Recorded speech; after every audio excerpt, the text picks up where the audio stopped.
नमस्कार दोस्तों, स्वागत है आपका वनडे एग्जाम सेंटर में।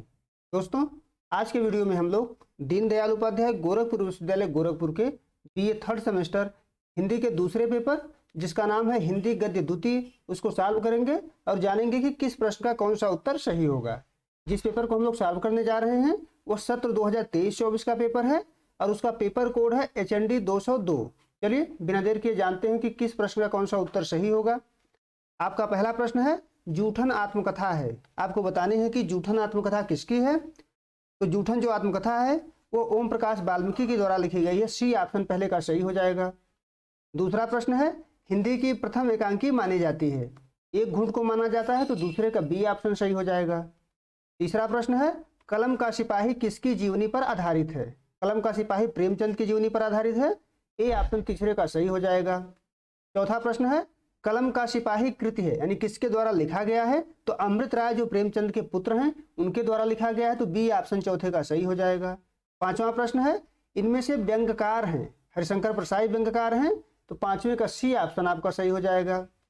छठा प्रश्न है, देखती हो यह अंधेरा कितना डरावना कितना खौफनाक, दुनिया को अपने स्याह पर्दे में लपेटे हुए है, गोया यह हमारी जिंदगी है, इसमें फिर कभी सुबह नहीं होगी, अगर होगी भी तो वह इसके काले काले समुद्र में डूब जाएगी। यह कथन किस एकांकी से है। डी ऑप्शन सही हो जाएगा। यह जो कथन है औरंगजेब की आखिरी रात से लिया गया है। आगे बढ़ते हैं। सातवां प्रश्न है, रोशन किस एकांकी का पात्र है। आपको बताना है कि रोशन किस एकांकी का पात्र है। तो लक्ष्मी का स्वागत एकांकी का पात्र है। बी ऑप्शन सातवें का सही हो जाएगा। आठवां प्रश्न है, ध्रुवस्वामिनी नाटक में कुल कितने अंक हैं। 3 अंक हैं। आठवें का सी ऑप्शन आपका सही हो जाएगा। नौवां प्रश्न है, मैं केवल यही कहना चाहती हूँ कि पुरुषों ने स्त्रियों को पशु संपत्ति समझकर उन पर अत्याचार करने का जो अभ्यास बना लिया है यह मेरे साथ नहीं चल सकता। ये तुम मेरी रक्षा नहीं कर सकते तो मुझे बेच भी नहीं सकते। उपयुक्त कथन ध्रुवस्वामिनी नाटक के किस पात्र का है। ध्रुवस्वामिनी का ही है, तो 9वें का बी ऑप्शन आपका सही हो जाएगा। 10वां प्रश्न है, ध्रुवस्वामिनी नाटक किस रचना पर आधारित है। देवी चंद्रगुप्त पर आधारित है। ए ऑप्शन 10वें का सही हो जाएगा। 11 नंबर प्रश्न है, इनमें से कौन सा पात्र ध्रुवस्वामिनी नाटक से संबंधित नहीं है। अलका जो है ध्रुवस्वामिनी से संबंधित नहीं है, ये चंद्रगुप्त नाटक की पात्र है। 11 का सी ऑप्शन आपका सही हो जाएगा। 12 नंबर प्रश्न है, मैं पुरुष हूँ नहीं, मैं अपनी आंखों से अपना वैभव और अधिकार दूसरों को अन्याय से छीनते देख रहा हूँ और मेरी वाग्दत्ता पत्नी मेरे ही अनुत्साह से मेरी नहीं रही। यह कथन ध्रुवस्वामिनी नाटक के किस पात्र द्वारा कहा गया है। यह जो कथन है ये चंद्रगुप्त के द्वारा कहा जाता है। 12 का बी ऑप्शन आपका सही हो जाएगा। 13 नंबर प्रश्न है, इनमें से किस लेखक को यात्रा वृत्तांतकार के रूप में प्रसिद्धि मिली है। यात्रा वृत्तांतकार के रूप में राहुल सांकृत्यायन को प्रसिद्धि मिली है। 13 का बी ऑप्शन आपका यहाँ पर सही हो जाएगा। 14 नंबर प्रश्न है, हिंदी की पहली आत्मकथा है। हिंदी की जो पहली आत्मकथा है वह अर्ध कथानक है। बी ऑप्शन आपका 14 का सही हो जाएगा। 15 नंबर प्रश्न है, जब कोई महान व्यक्ति तटस्थ होकर अपने जीवन की महत्वपूर्ण घटनाओं का श्रृंखलाबद्ध विवरण स्वयं लिखता है तो उसे कहते हैं, उसको आत्मकथा कहा जाता है। 15 का सी ऑप्शन यहाँ पर सही हो जाएगा। 16 नंबर प्रश्न है, रिपोर्टाज किस भाषा का शब्द है। तो रिपोर्टाज जो है फ्रांसीसी भाषा का शब्द है। 16 का डी ऑप्शन आपका सही हो जाएगा। 17 नंबर प्रश्न है, किसी महान व्यक्ति के जीवन का संपूर्ण विवरण क्रमबद्ध रूप में महत्वपूर्ण घटनाओं के माध्यम से जब कोई अन्य लेखक प्रस्तुत करता है तो उस विधा को कहते हैं। आपको बताना है क्या कहते हैं। तो उस विधा को जीवनी के नाम से जाना जाता है। 17 का सी ऑप्शन आपका सही हो जाएगा। 18 नंबर प्रश्न है, ध्रुवस्वामिनी नाटक का रचना वर्ष है। ध्रुवस्वामिनी नाटक का जो रचना वर्ष है 1933 है। 18 का डी ऑप्शन सही हो जाएगा। 19 नंबर प्रश्न है, नाटक का अभिनय रंगमंच के जिस अगले भाग पर होता है उसका नाम है, उसको रंगपीठ कहा जाता है। 19 का ए ऑप्शन आपका सही हो जाएगा।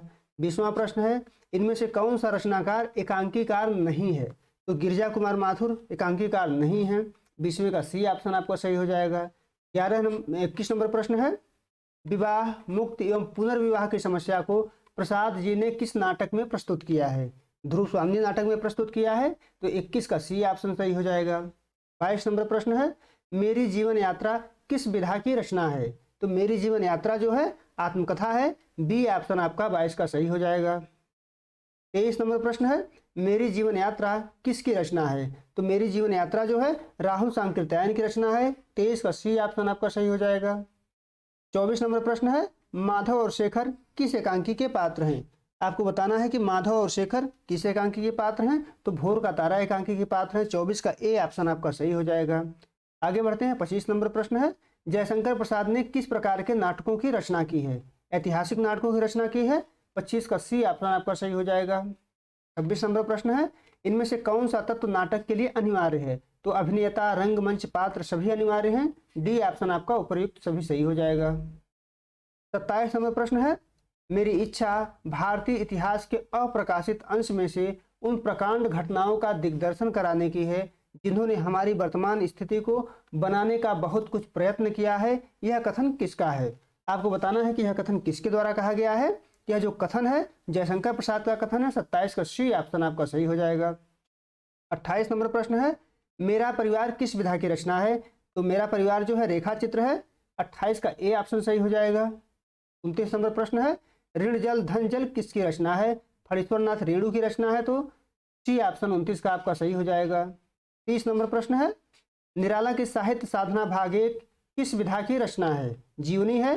ए ऑप्शन आपका सही हो जाएगा 30वें का। 31 नंबर प्रश्न है, इसमें से किस रचना में पशु पक्षियों का उल्लेख हुआ है? मेरा परिवार जो रचना है इसमें पशु पक्षियों का उल्लेख किया गया है। बी ऑप्शन 31 का आपका सही हो जाएगा। 32 नंबर प्रश्न है, सकराज किस नाटक का पात्र है?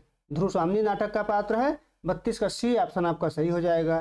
33 नंबर प्रश्न है, अंजो दीदी किसका नाटक है? उपेंद्र नाथ अश्क का नाटक है। 33 का ए ऑप्शन आपका सही हो जाएगा। 34 नंबर प्रश्न है, आवारा मसीहा किसकी रचना है? आपको बताना है कि आवारा मसीहा किसकी रचना है? तो विष्णु प्रभाकर के द्वारा लिखा गया है। 34 का सी ऑप्शन आपका सही हो जाएगा। आगे बढ़ते हैं। 35 नंबर प्रश्न है, डॉक्टर राम कुमार वर्मा की प्रथम एकांकी कौन सी मानी जाती है? तो राम कुमार वर्मा की जो पहली एकांकी है वह बादल की मृत्यु है। बी ऑप्शन आपका यहाँ पर सही हो जाएगा। आगे बढ़ते हैं। 36 नंबर प्रश्न है, प्रसाद जी की कठिनाई यह थी कि जिस प्रकार के नाटक वे लिखना चाहते थे उसके अनुरूप रंगमंच हिंदी में नहीं था। यह कथन किस विद्वान का है? तो गोपाल राय का यह कथन है। 36 का सी ऑप्शन आपका सही हो जाएगा। 37 नंबर प्रश्न है, इसमें से नाटक विधा की रचना नहीं है। बी ऑप्शन सही हो जाएगा। नाटक जारी है, नाटक नहीं है। बी ऑप्शन 37 का सही हो जाएगा। 38 नंबर प्रश्न है, महादेवी वर्मा ने अपने समकालीन साहित्यकारों के संस्मरण किस पुस्तक में लिखे हैं? तो पथ के साथी में लिखे हैं। 38 का डी ऑप्शन आपका सही हो जाएगा। 39 नंबर प्रश्न है, इसमें से रेखाचित्र विधा की सर्वप्रथम रचना कौन सी है? तो पद्म पराग जो है रेखाचित्र विधा की सबसे पहली रचना है। 39 का सी ऑप्शन आपका सही हो जाएगा। 40 नंबर प्रश्न है, कौन सा कथन असत्य है? आपको बताना है कि इसमें से कौन सा कथन जो है असत्य है। तो 40 का आपका सी ऑप्शन सही हो जाएगा। गिल्लू महादेवी वर्मा की प्रसिद्ध कविता नहीं है, प्रसिद्ध कविता है। यह कथन जो क्या है असत्य है। सी ऑप्शन 40 का आपका सही हो जाएगा। 41 नंबर प्रश्न है, इसमें से कौन सा कथन असत्य है? आपको बताना है कौन सा कथन असत्य है। तो 41 का भी सी ऑप्शन आपका सही हो जाएगा। आचार्य रामचंद्र शुक्ल श्रेष्ठ उपन्यासकार व नाटककार हैं। यह कथन जो है असत्य है। तो 41 का सी ऑप्शन सही हो जाएगा। 42 नंबर प्रश्न है, इसमें से कौन सा कथन सत्य है? सत्य कथन आपको बताना है। तो बी ऑप्शन सही हो जाएगा। डॉक्टर राम कुमार वर्मा एक प्रसिद्ध एकांकीकार होने के साथ साथ कवि एवं आलोचक भी हैं। बी ऑप्शन आपका यहाँ पर सही हो जाएगा। 43 नंबर प्रश्न है, शरद चंद्र किस एकांकी का पात्र है? सी ऑप्शन आपका सही हो जाएगा। सीमा रेखा एकांकी का पात्र है। 44 नंबर प्रश्न है, मिस्टर अभिमन्यु किसका नाटक है? लक्ष्मी नारायण लाल का नाटक है। तो बी ऑप्शन 44 का आपका सही हो जाएगा। 45 नंबर प्रश्न है, राजन किस एकांकी का पात्र है? तो राजन जो है मिस्टर अभिमन्यु एकांकी का पात्र है। 45 का डी ऑप्शन आपका सही हो जाएगा। आगे बढ़ते हैं। 46 नंबर प्रश्न है, प्रेमचंद का जन्म कहाँ हुआ था? लमही वाराणसी में हुआ था। डी ऑप्शन आपका 46 का सही हो जाएगा। 47 नंबर प्रश्न है, भोर का तारा किसकी एकांकी है? जगदीश चंद्र माथुर की एकांकी है। 47 का ए ऑप्शन आपका सही हो जाएगा। 48 नंबर प्रश्न है, दलित आत्मकथा नहीं है। अपनी खबर जो है दलित आत्मकथा नहीं है। पांडे बेचन शर्मा उग्र की आत्मकथा है। 48 का ए ऑप्शन आपका सही हो जाएगा। 49 नंबर प्रश्न है, जिनके साथ जिया 30 बरस का साथी रचना है। आपको बतानी है किसकी रचना है? रामविलास शर्मा की रचना है। डी ऑप्शन आपका सही हो जाएगा। 50 नंबर प्रश्न देखते हैं। ऋण जल धन जल में चित्रण हुआ है तो बाढ़ और सूखे का चित्रण हुआ है। 50 का बी ऑप्शन आपका सही हो जाएगा। उम्मीद है दोस्तों आपको ये वीडियो पसंद आया होगा। आप हमारे चैनल को सब्सक्राइब करिए, वीडियो को लाइक करिए, शेयर करिए। बहुत बहुत धन्यवाद।